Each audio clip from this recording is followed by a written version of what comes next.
Hello guys. So good morning, good afternoon, good evening. Sa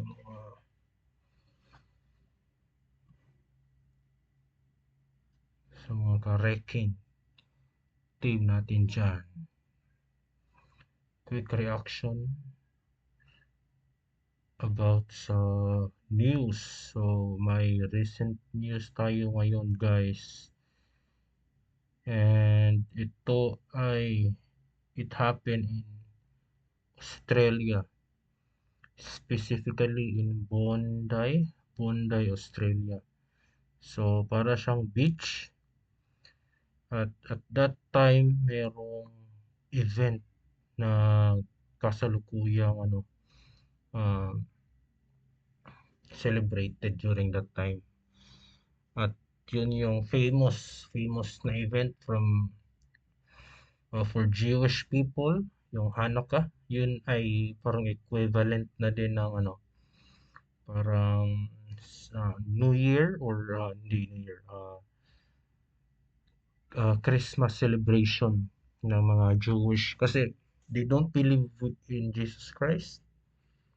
Kaya iba yung sa kanila guys, iba yung ah, parang parang Christmas celebration sa kanila at yun yung tawag nga doon ay Hanukkah or Hanukkah. At unfortunately may nangyari. Merong um, shooting. Actually ano siya, hindi siya ordinary shooting. Incident lang. Isa siyang mass shooting kasi marami yung naging victim at saka what happened guys is ano siya yung at least there were two suspects or actually perpetrators, so dalawa, and they were shooting indiscriminately, so kahit bata, may mga bata rin na natamaan. Kaya yun, wait lang, kon yun. So ano sa tingin niyo, yung yung motive sa mass shooting in Australia guys? Sa pagkakaalam ko hindi sila masyadong, wala silang incident masyado ng mass shooting. Although it has happened before, pero actually this is the most recent mass shooting na nangyari sa Australia. At based on my research, um, it has something to do with anti-Semitic, anti-Semitism. So, isa siyang ideology na nag-i-ex parang tine-terminate nila lahat ng mga Jews or Jewish. So, it's the same concept or ideology na sinunod ni Adolf Hitler during the Holocaust. So, ito yung nakikitang parang motive sa ginawang pagpaslang guys. So, medyo pangit na talaga ng mundo ngayon guys. Hindi lang pangit, sobrang delikado. Pwedeng kahit anong oras, anong lugar, walang pinipili yung pag-atake ng mga terorismo.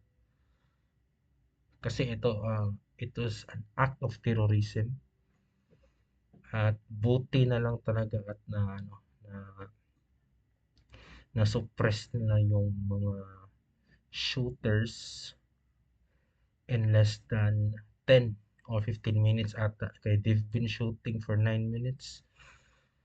At about 11 na yung confirmed na dead, including police officers during that incident. And ang amazing lang sa nangyari dito. It was not the usual shooting using ano yung semi-automatic rifle or automatic rifle. Yung, kung sa US na tawag nila dyan, assault rifles. No, they did not use that this time. Yung ginamit nila guys is a licensed Remington shotgun. Para siyang long barrel shotgun guys. Dalawa yung shooters. Both of them own a license shotgun. Yun yung parang nakakaano dun guys. Nakakapanibago. Kasi aside na license siya, shotgun yung ginamit. At ano pa, ah, may nakita na tawag driver's license mula sa shooter. Pangalan niya ay Navid Akram. So, sabi sa news, ito si Navid Akram ay local resident daw ng New South Wales, Australia. And I think ito nakatira sa 29 Brown Road. So, dun lang din mismo sa lugar. Closely, yung proximity malapit lang din sa pinangyarihan. At ano siya guys, local resident siya sa Australia. Talagang hindi siya random na immigrant, ganun. Hindi siya, hindi. Ano talaga siya. Um, he was one among the locals, so I assume he lives there for a long time. So, ano kaya yung, ano kaya yung ano, ba't kaya niya nagawa yun? Sobrang ano talaga, sobrang hate niya sa mga Jews dahil sa ano, Palestinian shit na nangyayari. So it happened. Ang ano ko lang, yung concern ko is it already happened in one of the safest state in Australia, even the safest country, Australia. How much more here in the Philippines, although we already have local incidents of shooting as well as bombing here in the Philippines, but uh, what about our security in the urban area, guys, especially in the highly urbanized area sa Manila, sa Cebu, sa Davao. So, although ito is motivated by anti-Semitic, however, baka due to the ano rin siguro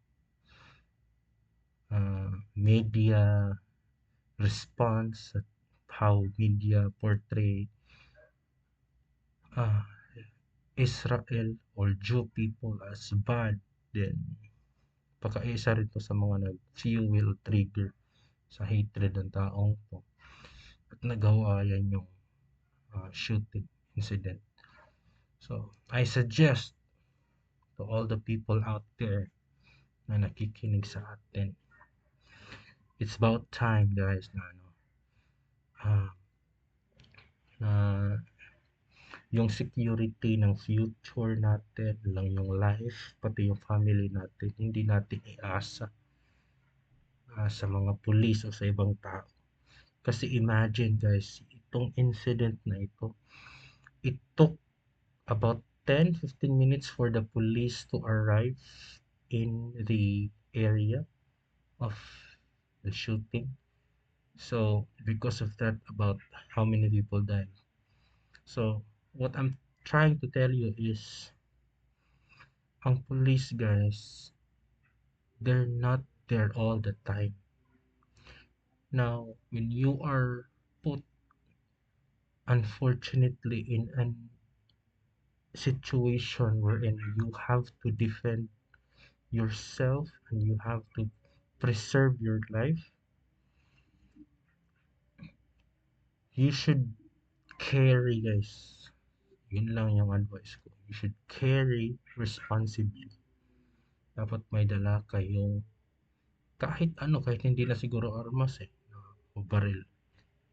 Dapat meron tayong dala na ano, for safety reasons.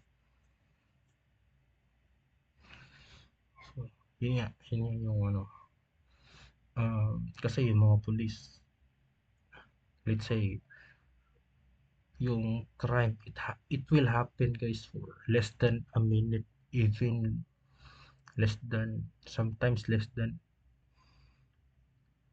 30 seconds, especially yung mga drive-by shooting. So during that situation, guys, police is out of reach, out of out of touch, out of call. So hindi totoo na they are one call away. It might be true, but they will arrive about 5 to 10 minutes or even mas mataas pa, especially dito sa Pilipinas. Yeah, you should arm up yourself, guys. And you should do it legally. Wag yung mga denouement kasi delikado. Labag sa batas. Yun lang, guys. Stay safe out there. This world is not a safe place anymore. So,